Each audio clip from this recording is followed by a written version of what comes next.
আসসালামু আলাইকুম। সুপ্রিয় শিক্ষার্থীরা, তোমরা সবাই কেমন আছো? আশা করি সবাই অনেক অনেক ভালো আছো।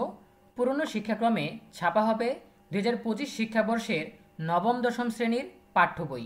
অন্য সব শ্রেণীর নতুন কারিকুলামের বইয়ে পরিমার্জন আসছে। 2025 শিক্ষাবর্ষে পুরনো শিক্ষাক্রমের আলোকেই ছাপা হবে নবম দশম শ্রেণীর পাঠ্য বই।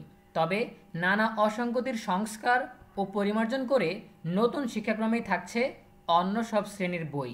পরিবর্তন আসবে মূল্যায়ন পদ্ধতিতে। একাধিক নির্ভরযোগ্য সূত্রে জানা গেছে এসব তথ্য। এদিকে 6টি শ্রেণীর বইয়ের টেন্ডার হয়ে গেলেও বই পরিমার্জনের কাজ চলায় শুরু করা যাচ্ছে না বইয়ের মুদ্রণ। এই কাজে বেশি দেরি করলে জানুয়ারির আগে সব বই মাঠ পর্যায়ে পৌঁছানো নিয়ে শঙ্কার কথা বলছেন মুদ্রণ ব্যবসায়ীরা। তবে এনসিটিবি বলছে শিগগিরই জারি করা হবে পরিপত্র। ছাত্র জনতার আন্দোলনের মুখে আওয়ামী লীগ সরকারের পতনে প্রশাসনিক সংস্কারের আকাঙ্ক্ষায় যখন চলছে নানান রদবদল, তখন সংস্কারের ঢেউ লেগেছে শিক্ষাতেও। 2023 সাল থেকে বাস্তবায়ন শুরু হওয়া নতুন শিক্ষাক্রমের মূল্যায়ন পদ্ধতি সহ নানান অসঙ্গতি নিয়ে আলোচনা সমালোচনা তুঙ্গে শুরু থেকেই। একাধিক নির্ভরযোগ্য সূত্রে জানা গেছে নতুন শিক্ষাক্রমের পাঠ্য বইয়ের ছবি ও বিষয়বস্তু সহ যেসব সমস্যা আছে তা পরিমার্জন শেষে পাণ্ডুলিপি শিগগিরই মুদ্রণে পাঠানো হবে। তবে এর আওতায় থাকবে না নবম দশম শ্রেণী। পাঠ্যপুস্তক বোর্ডের একাধিক কর্মকর্তা জানিয়েছেন নবম দশম শ্রেণীর জন্য পুরনো শিক্ষাক্রমেই পাঠ্য বই ছাপানো হবে। থাকবে বিজ্ঞান, মানবিক ও ব্যবসায় শিক্ষা বিভাগও। চলতি শিক্ষাবর্ষে যারা নবম শ্রেণীতে বিভাগহীন শুধু নতুন শিক্ষাক্রমের বই পড়েছে, আগামী বছর দশম শ্রেণীতে তাদের পুরনো শিক্ষাক্রমের বই দেওয়া হবে।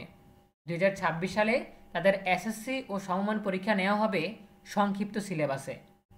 চলতি শিক্ষাবর্ষে প্রাথমিক ও মাধ্যমিকের 3,81,00,000-এর বেশি শিক্ষার্থীর মাঝে প্রায় 31 কোটি বিনামূল্যের পাঠ্য বই বিতরণ করে সরকার। সেখানে খরচ প্রায় 1200 কোটি টাকা। আর 2025 সালের জন্য প্রায় 35 কোটি পাঠ্য বই বিতরণের লক্ষ্যে সেখানে 1400 কোটি টাকার বেশি ব্যয় করতে হবে সরকারকে। ইতিমধ্যে 6টি শ্রেণীর বইয়ের জন্য 3টি টেন্ডার করা হয়েছে, কিন্তু টেন্ডার হলেও বইয়ের সংস্কারের কাজ চলমান থাকায় এখনও চূড়ান্ত পাণ্ডুলিপি হাতে পাননি মুদ্রণ ব্যবসায়ীরা।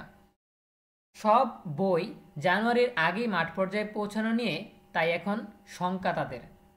বাংলাদেশ মুদ্রণ শিল্প সমিতির সাবেক চেয়ারম্যান তোফায়েল খান বলেন, এনসিটিবির যথাসময়ে বই দেওয়ার একটা চ্যালেঞ্জ রয়েছে।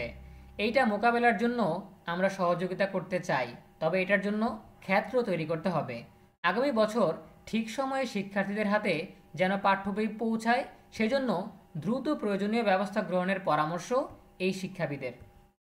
ঢাকা বিশ্ববিদ্যালয়ের আইইআর-এর অধ্যাপক মোহাম্মদ মুজিবুর রহমান বলেন, সকল ধরনের স্টক হোল্ডারদের নিয়ে অতি দ্রুত সিদ্ধান্ত নিয়ে তা বাস্তবায়ন করতে হবে।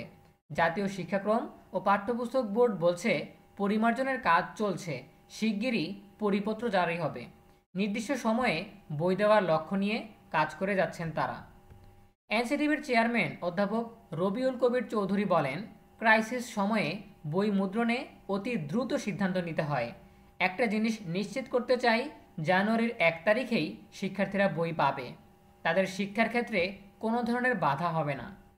নতুন শিক্ষাক্রমের জন্য যেই মূল্যায়ন পদ্ধতি প্রণয়ন করা হয়েছে তা শিক্ষক, শিক্ষার্থী ও অভিভাবক সহ অনেকের কাছেই স্পষ্ট ও গ্রহণযোগ্য নয়। তাই সেই মূল্যায়ন পদ্ধতিকে বাতিল করে একটি স্পষ্ট গ্রহণযোগ্য পদ্ধতির জন্য কাজ করা দরকার। প্রিয় শিক্ষার্থীরা, এই ছিল আমাদের এখনকার আপডেট। এখনকার আপডেট থেকে আমরা যে বিষয়টা জানতে পারলাম যে আগামী বছরের অর্থাৎ 2025 শিক্ষাবর্ষের জন্য যেই পাঠ্য বই ছাপানো হবে, এনসিটিবির পক্ষ থেকে যে বিনামূল্যে পাঠ্য বই বিতরণ করা হয়, সেই বইগুলোর ব্যাপারে 2টা সিদ্ধান্ত নেওয়া হয়েছে। একটা সিদ্ধান্ত হচ্ছে নবম দশম শ্রেণীর যেই পাঠ্য বইগুলো রয়েছে সেগুলো পুরোপুরি আগের শিক্ষাক্রম অনুযায়ী করা হচ্ছে। আর 6ষ্ঠ থেকে 8ম শ্রেণী পর্যন্ত যেসব বইগুলো রয়েছে সেসব বইগুলো নতুন শিক্ষাক্রমের বইগুলোই থাকবে। তবে যেখানে যেখানে সংস্কার করা দরকার, যেখানে যেখানে পরিমার্জন করা দরকার, সেগুলো কিন্তু করা হবে। এ বিষয়ে তোমাদের নিজস্ব মতামত জানাতে পারো কমেন্টে। দেখা হবে পরবর্তী আপডেট নিয়ে। নতুন কোনো ভিডিওতে। সেই পর্যন্ত তোমরা সবাই ভালো থাকো, সুস্থ থাকো, নিরাপদে থাকো এবং সবসময় ইএনইউবির সাথেই থাকো। তোমাদের সকলের জন্য রইল অনেক অনেক শুভকামনা। ধন্যবাদ সবাইকে।